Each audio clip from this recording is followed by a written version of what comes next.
This is a weekly roundup presented by the Conversation Project, and I am Jay Griffin Payne. We have 12 stories I'll present to you, queued up, ready to go, that caught my attention based on your engagement on the Conversation Project feed from last week from Facebook X. Last week reports for tens. It holds Friday, February the 7th through Friday, February 14th. So this means this is the weekly roundup for week ending Friday, week ending February the 15th. A lot of conversation on your stuff. That's all joked up. But hey, we're a day late. We had some family obligations to deal with yesterday, so we still have weekly roundup for dated yesterday. Going forward, all stories include a big deal about X Musk, not X by Musk, but X the child who's X Musk. Also, Kendrick Lamar going back a whole week to the Super Bowl party that happened while the game played, but there was a concert. That's what's important.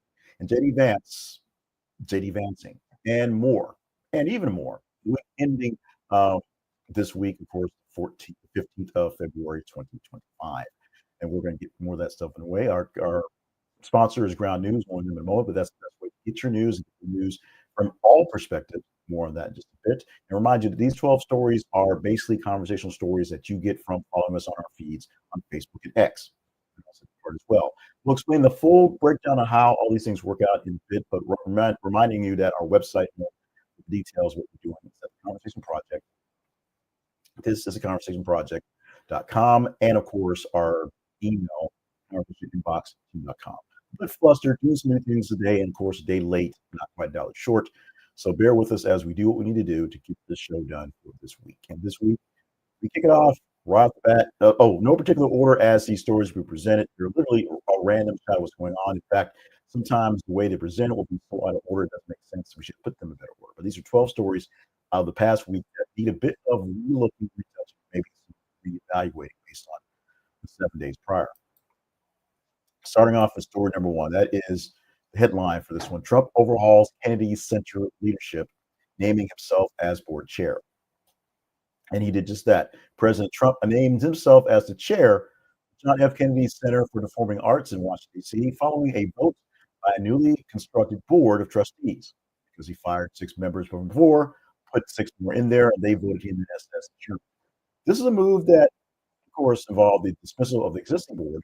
Some of those people include Chairman Dave Rubenstein, and the appointment of Trump allies, some of which are Vance and Susan Wiles. One is the vice president's wife. The other is actually for Trump as it's all that stuff. Trump cited dissatisfaction with the center's programming, particularly events like drag shows, as a primary reason for the overhaul. No one in the history of TV this all weekend said they ever saw a drag show at the Kennedy Center, but whatever. In response, several prominent figures, including Shonda Rhimes, Renee Fleming, and Ben Folds, all resigned from their positions and canceled plans at the events at the Kennedy Center. The Kennedy Center acknowledged the changes, but noted that the unprecedented nature of the president basically directly intervening has changed the way things work immensely. But let's keep on more of the theme of Trump, but not the point of Trump, as this one is a story that got more engaging as the week went by. Our second headline for the day involves Grimes.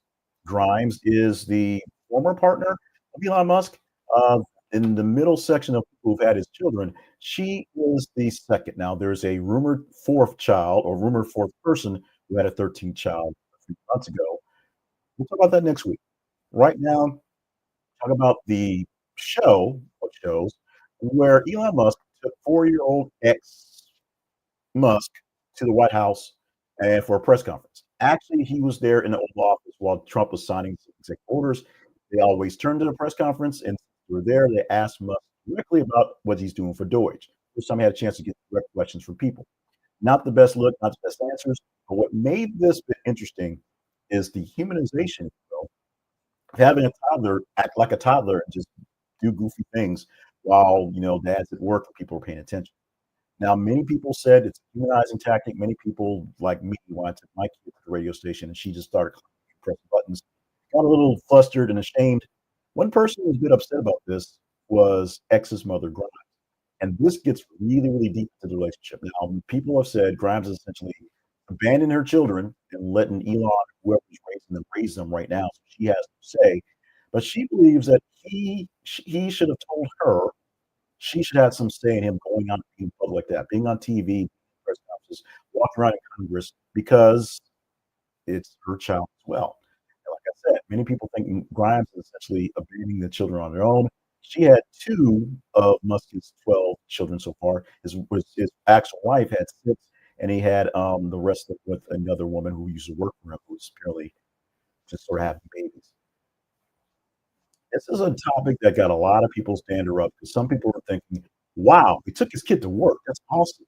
And then people's thinking, "Wow, he took his work. What kind of person would do that to a kid?" And then there are people who are taken into the actual deeper inside thoughts of the son on the actual dynamics of the relationship.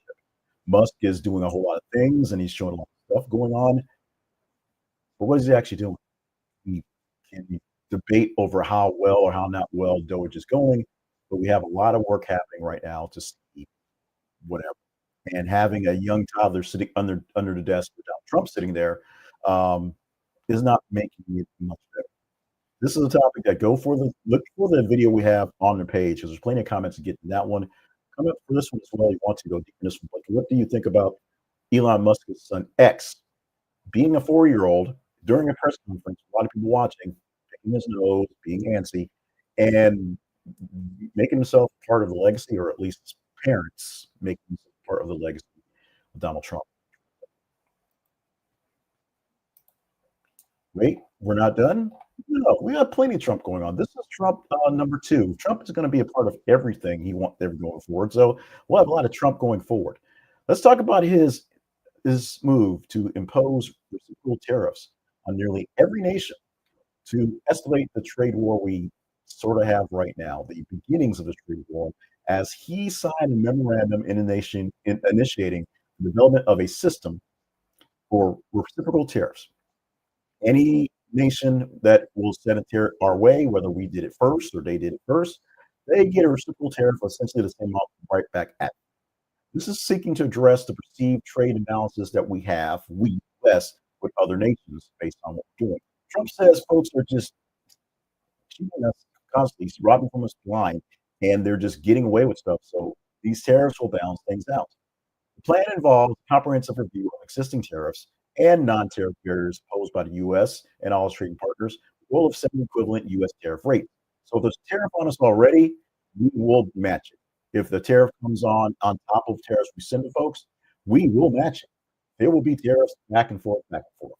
It may utilize various trade laws, including the Trade Act of 1974 and the International Emergency Economic Powers Act, to implement these new tariffs. That's how Trump said, basically said it's emergency. When you do this, it's done. Critics are warning that such measures could escalate trade tensions, potentially leading to retaliatory actions from other nations and increase costs to American consumers, because that's how tariffs work. Rock and Roll Hall of Fame 2025 has nominees, great nominees: Oasis, Mariah Carey, Billy Idol, and War. The batch of names for the 2025 nominee list is diverse, artists of all genres, all eras. Some notable nominees include Mariah Carey, Oasis, Billy Idol, Outkast, and Fish. The list also highlights first-time nominees such as Bad Company, The Black Crowes, Chubby Checker, Joe Cocker, and Mana, for Spanish language fans to receive a nomination. Final inductees will be selected by an international voting body of over 1,200 artists, historians, and music industry professionals, with the results announced in late April. The induction for this ceremony is scheduled for the fall in Los Angeles. So these people are on the list. See if they actually make this one. If they make this one, they can get down to a bigger list or a smaller list, better list. We'll see who will actually make it to the Hall of Fame for 2025 in this season. Not quite Hall of Fame ready yet, but did get quite a very humongous, famous diss against Drake in a large venue, with everyone in the stadium saying A minor. You don't get that one. We got to go back a little bit. Let's start right now with the basic performance that happened at Super Bowl 59. A week ago from today, a week and 2 hours, if you will, during the halftime show, Kendrick Lamar delivered the performance that reignited his feud with Drake.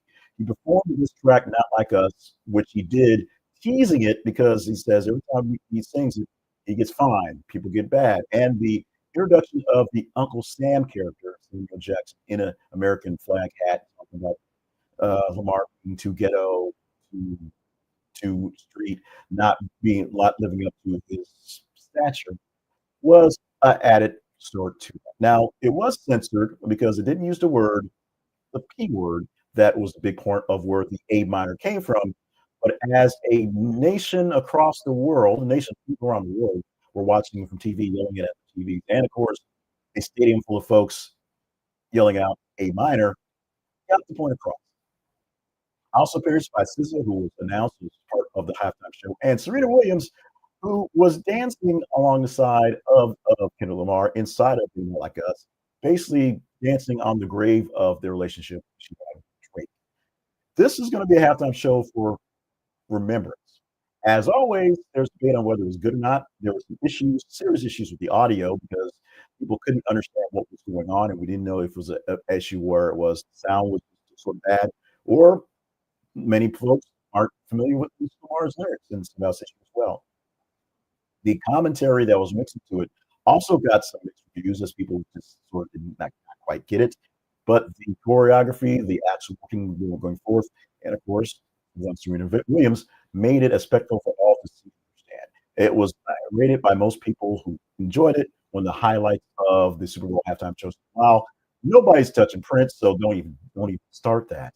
But this one is going to be memorable for a while. Hopefully for the right reasons. For some reasons, maybe not so. That's not supposed to be there. What's supposed to be there is this one. We are going to talk about the like, share, subscribe piece right now. If you're watching or if you're watching the audio, if you're listening to audio, there's a whole bunch of things that are kind of out of whack because we're doing some new things today. So we apologize for it sounding kind of weird. But after the sixth story, 6 minutes ago, we paused and give you a chance to sort of understand what we're doing here, asking you for a favor, if you will. Looking for you to help us out by liking, sharing, subscribing to this podcast or this video, or however or even our email newsletter at our website.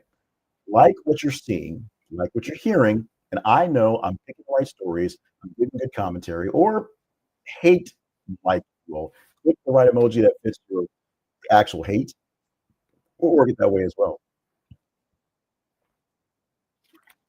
More likes you give to a product, including this one right here, more the algorithms believe that it's good. If it's YouTube, YouTube will share it up for more people, get more people in the news in their nation. If you think it's good and want to get it directly in the hands or the eyeballs of people who love this stuff, or earballs if it's a podcast, another version, share it with folks that are like-minded who would like to see more of this stuff, who like getting this outside commentary, like hearing me talk about these things, or like to get a chance to see more news stories that get washed out by a lot of the mainstream stuff. Donald Trump is overtaking everything as he did in the last administration, as he did when he was out of office. So since most of the stories being covered by the mainstream are related, we sneak in as many things that aren't as we can, and you tell us to talk about those things over the ones that. If you're not subscribed to our listing, wherever you like to get your news, wherever you like to get your videos from, whether it's TikTok, whether it's YouTube, whether it's Facebook, whether it's X, whether it's whatever your podcaster is, we're on the audio package. Your pod pages are um, pod uh, podcast vendor, or if you just want to get the new email newsletter, go to our website and look for that. Subscribe so you don't miss out on the news, the commentary, and this beautiful face. Or if you don't want to see that, we got that covered. Like, share, subscribe, and we'll get back to better stuff. Back to the jumbled news coverage. Apologies for that as well. Our next story goes back to Doge, goes back to that room, and goes back to what happened, I guess, during the X exhibition of X Musk sitting under the desk on his dad's shoulders. The main reason why uh, they were there at the press conference and press conference, Elon Musk had his first chance to actually answer questions from the direct questions on what Doge was doing and how they were doing things. From there, he said Doge is doing what it was meant to do, looking for efficiency, things to make better, trying to save $2 trillion and doing what it did. Donald Trump says all is good, all is well. And the easiest thing to do to save money in organizations, because business do it all the time, is to cut staff. And so layoffs began essentially last week in mass due to Deutsche's workforce reduction request. The Trump administration is went along with many layoffs over the weekend, basically over the week Friday, to reduce government size and the spending on the actual budget. Initial phase targets probationary employees. So basically, anybody who worked less than a year is essentially going to get cut. Period. That's the way they're going.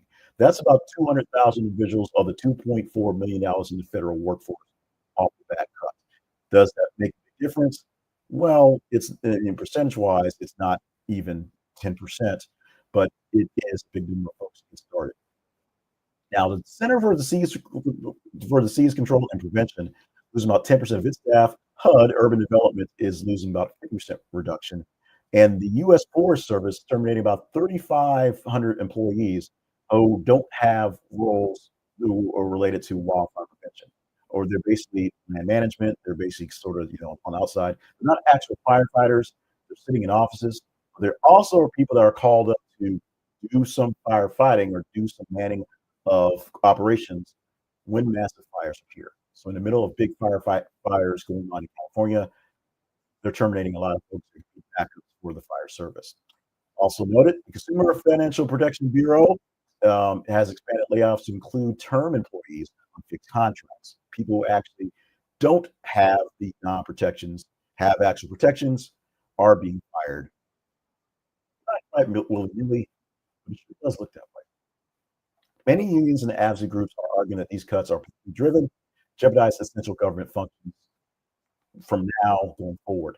Administration signaled that more extensive cuts are coming. More people will be cut. Plans to limit hiring to one new employee for every four departures, exempting roles that are critical to national security and public safety, law enforcement, and immigration enforcement. So, as they fire people, they need to hire more people that are dealing with the ICE stuff. Okay, we'll find some people. But if you need a bureaucrat, you need someone to run paperwork, somebody to sit there and counsel people, those folks aren't coming back.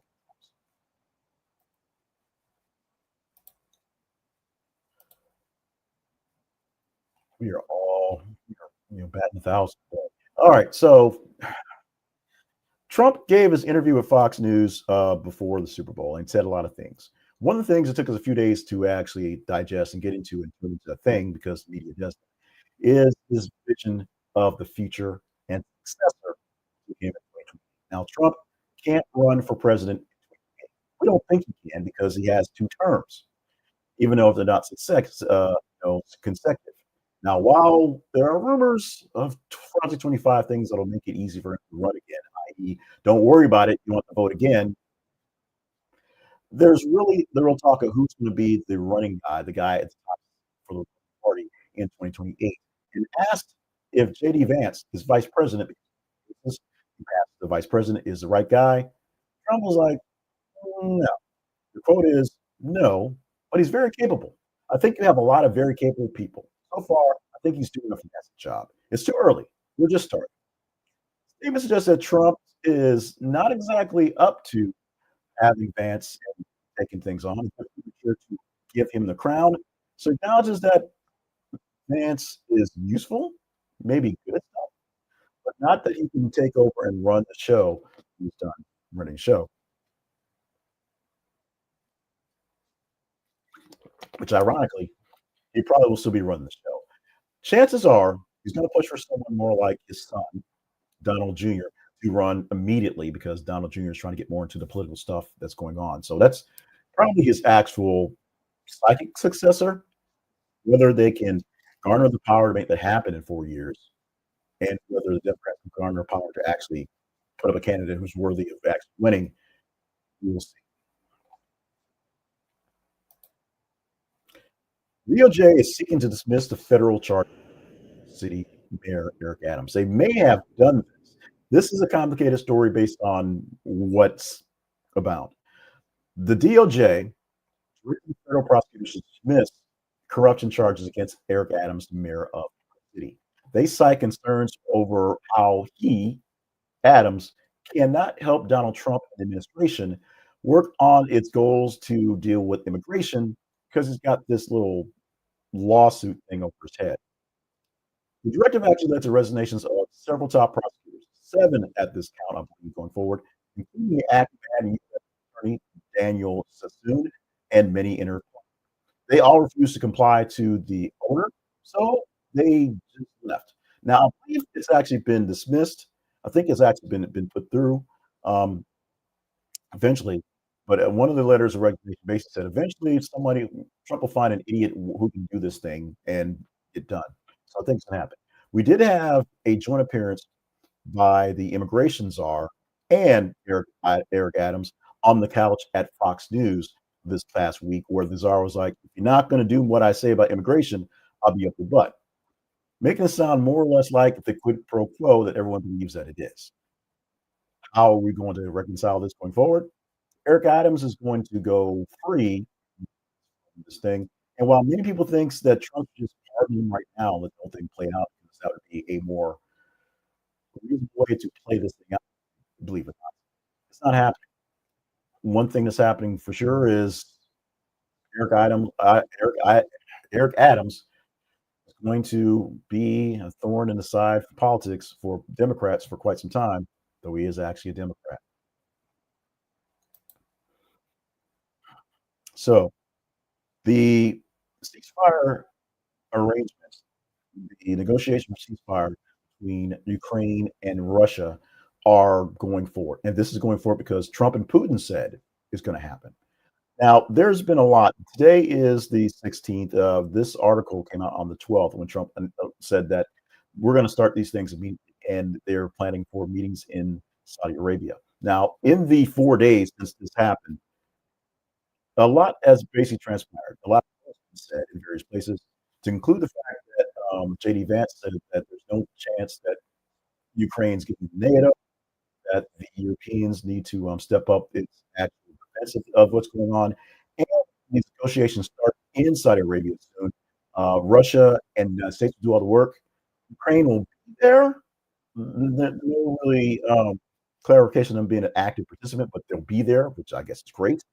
And Europe's not invited. But they should pay more money to the defense of Ukraine anyway. That's it all in a it's ridiculous how crazy it is. I'm saying this as John King, not so much Jake, the moderator, but the fact that Russia gets to dictate the terms of the ceasefire with Ukraine, the nation it's invaded twice in the and it'll be handled by a treaty that'll be overseen by Donald Trump, who is not going to basically be kind to Ukraine because he already doesn't like them very much. Something seems off about that. In fact, there's a summit going tomorrow, on Sunday, Monday, for nations in Europe to talk about what the hell is going on right now because the way the U.S. is pulling away from them, getting a scolding from JD Vance at a security meeting in this weekend, and they're basically saying you don't get any say in what's happening. This right there where you are is concerning to a I can go on and on about these Trump stuff going forward, and we will do this continuously throughout the term with news coverage. This is not a monologue. This is a dialogue between you and I, and you want to talk these stories up, and you want to. And many folks who follow this, and I'm glad you follow this, don't like my comments, don't like the way I think. We disagree, but you keep coming back and keep talking about it, which is the point. This is a big one. This is a world-defining big one. See how it plays out. We're going to go to FEMA, which may or may not survive its own right now. But we're going to go back to Marani. She's the FEMA worker supervisor who instructed her team to avoid homes displaying Trump 24 campaign signs, Hurricane Milton. This was a big deal. She told her folks that if they felt they were a bit threatened, they should avoid those situations as a way to keep things from escalating into anything higher going forward. Now, with this said, people tend to be MAGA people who tended to vote for Trump. They're not like government agencies, which he was, and be pretty hostile. Even as a government agency was canvassing the yard, find out if these people needed assistance after the hurricane.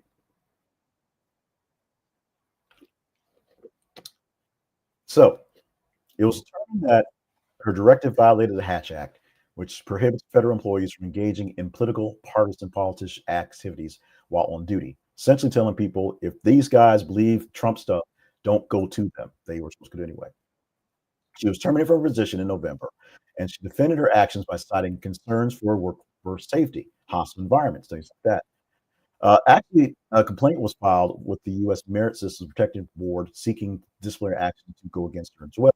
And that could be dependencies and a ban on future federal employment. The way people are getting fired, I'm sure she's not getting hired back in. We do have a resolution to this situation. The women who said that voters who would be basically hostile to female workers trying to help them got fired, will stay fired, and more penalties.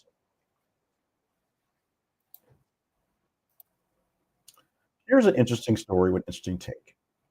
Scarlett Johansson is urging action on AI after deep fake video actually misrepresented her. She called out for government regulation on AI following a circulation of a deepfake video that falsely depicted her and other Jewish celebrities of condemning Kanye West's anti-Semitic marks. Not that she wasn't against the anti-Semitic marks. The AI-generated video featured over a dozen celebrities: David Schwimmer, Jerry Seinfeld, Mila Kunis, all wearing with. If you're watching the video, you can see it there. It's loaded as profile imagery. It's a middle finger going up. It's Kanye's name and the Jewish star team. Johansson emphasized zero tolerance for anti-Semitism, but of course expressed some pretty big concerns that her likeness was made for a video that looked pretty much and sounded pretty much like Scarlett Johansson and the other actors and performers in the video. While fighting hate speech is one thing, fighting how AI put out fakes is a whole new thing because the misuse of this is what we're worried about. This is troubling that someone used this essentially for the powers of good, in theory. But someone could have did this just the same thing to sort of silence or cancel some other person, and people would have seen it, people would have believed, would have went for it until someone spoke out. And maybe, as we know, bad news travels pretty fast. Good news to cancel out bad news doesn't travel very well at all. We are finally to the end of the questions. We have confirmations of Tulsi Gabbard and RFK Jr., two very important roles in the government, both being confirmed by the Senate this week. The two cabinet members being Tulsi Gabbard as Director of National Intelligence, Robert F. Kennedy Jr., Secretary of Human Services. Gabbard is a former Congresswoman, military veteran, as confirmed on February the 12th, 52 to 48 vote for her. Though there are some issues with her scrutiny of past foreign policy for us, U.S., in relations with Russia and dictators, Kennedy was confirmed on the 13th, 52-48 vote as well. Some issue raised concerns among public health officials as chief of vaccine policies and some other things that are a little too weird for people to kind of go on.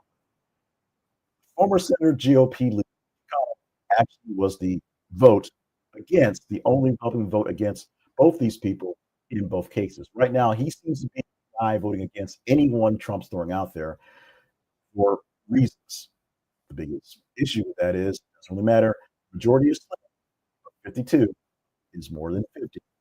That means these two are now get to work, do their jobs, and Tulsi will be in charge of intelligence. Junior will make America healthy again, or attempt to.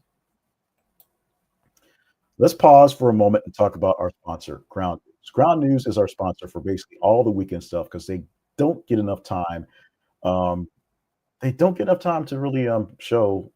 We don't get enough time to show the appreciation of Ground News. Now we use Ground News all the time. It's one of the sources for information, and when we see a story that looks a little odd, suspicious, we go to Ground News to see what people are covering. It's a real thing, and if that idea is now, how does Ground News work?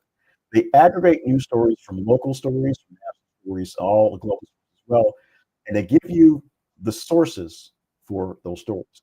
So if a story is just a random story, just one story out there, they don't just give you a link to the story. They don't just give you 2 or 3 links to the story.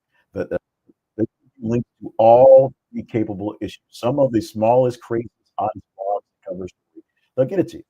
And you can see the spectrum of news coverage from left to right. How many of these companies are seeming to lean more liberal, seem more conservative, and how many of them are actually covering these stories. You can see how they're covering by seeing the headlines they write, the articles they write there, and how they're pushing it. You can see how they're not covering it because you see which ones are doing more or less. And the blind spot feature, which is my favorite part, go through every single day. These are stories that are being overly covered by one side or the other. So the people who are in a silo have a blind spot. They're not seeing what one particular version of things going because they don't want to see that. People of your own ilk don't want you to see it, or the people of the other side are so over pushing something that seems like a deal. They are overcompensating for what's going on there. Right now, 40% off their Vantage plan, all access to all great news tools. We use that ourselves, like I said, daily to check out on stories. All you need to do is go to our website because we have a link, small commission to bring you into the door. Go to this, it's a conversationproject.com/ground news. This, it's a conversationproject.com/ground news. Get it on this for that. It's an app on your phone. It's a website that's also expanded. It's great details on all the news stories that you can care to deal with. They have it all, more than all. You can check it out at our website for a 50% off all 40% off all plans that they have. Their Advantage plan, biggest plan out there. Save yourself money. It's like $1. It is ground news. Conversation Project lives online at this. It's conversationproject.com. This is our website, our home, where we do the things we have to do every single day. We provide for you a show every day called Things You Might Have Heard. Call it show. It's basically a morning show to get into the news coverage of stories that you guys think as conversational. It is a precursor to this show every week where we take one of those stories all week and update you to this in this digest form. Today is not exactly the grandest form of it, but we've got a couple extra buttons, a couple things. So we're through this. It's a live feed, so we just once you press, you got to finish it. But our website home, this is conversationproject.com. We also have links to new sponsors, links to past episodes, videos, and of course our origin stories there as well. Right now, when we talk about our partners page, and our partners are people that we are so glad for. They directly help on the project. Harold Braxton, Kobe Green, and Eldon Kidd at our cup of coffee level of sponsorship. Also, spare change from Joy Winter. We also have the pot of coffee sponsorship level as well. Go to buymeacoffee.com/Jacob Payne or click on the partnership link at our website and continue to help us grow this thing here. These are people who are, like I said, directly funding what's going on. They have direct access to me and they actually first look at many things we're doing. They will critique today's action. And they'll tell me what to work on to improve. There'll be a lot of things, I'm sure. They're also going to tell me how things going on in the world, how they're seeing our coverage and things, and what we can do to be more engaging going there. If you want to be a partner, just go to our website, click on the partnerships page, or buymeacoffee.com/Jacob today. Now, the most important things are the calls to action about dealing with the website at project.com and our email address, the conversation inbox at gmail.com. You can email us whenever you need to with questions, comments, concerns. So we know if we're doing a good job in deeper detail. You don't have to be a partner to actually have access to me. You just email me or videos back and forth. How do we get into this show, the daily show? We aggregate news stories from everywhere and we put them on our feeds, our pages on Facebook and X.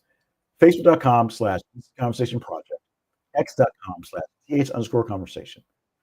Go to those places and just engage in the news. Like, love them, hate them, share them, read them, click on them, reply. The higher it gets engaged, the higher engagement the story is, literally, the better chance we have to talk about it in another iteration. Monday through Friday, we have things you might have heard, where we go through stories from past day, Monday to past weekend, and give you the stories you deem were the most conversation. You vet them as conversational. Today, we took 12 of the 15 stories that you vetted as conversational and we regurgitated them in this rather awkward way today. We're going to use the same format with some peaks on it, so this will be much smoother transition. We'll do it in on the right day and things like that. But follow us on our feeds, email me with your comments, check out the website and all the places we are, and follow us wherever you want to. Subscribe to whatever the best place is so you get your reviews because we're going to give it to you in the best form we can. Short form things like YouTube Shorts and TikTok, longer form things on YouTube, X, and on Facebook as well. Audio formats wherever your pods are caught, and of course, an email newsletter that's just the words, just the links to both things you might have heard and the weekly round. Find links to join the newsletter at our website. This is conversation.com. With that, we're going to wrap up this extremely painful edition of the weekly roundup for the week ending January the 15th. See, I'm doing that February the 15th, 2025. It's been a rough one this week, and we are going to mercifully this one. We're working on some other things that will be better spoken. Love you, mean it. Remember that to stay hydrated, stay members, stay on task for all the grand things you need to do because we need you here to survive all the things that are happening. It's going to be a long 4 years. So we got that going forward. Plus, just need your thank you so much for being a part of the show. Watched us live, or you're watching the replay. Make sure you subscribe so you don't miss out on these things as they pop up live or pop up in the feed. And reply back with emails to let us know what we're doing better and not so good. Like, I'm done. I'm probably done 10 minutes ago, but we're officially done with the show. We out of here. We will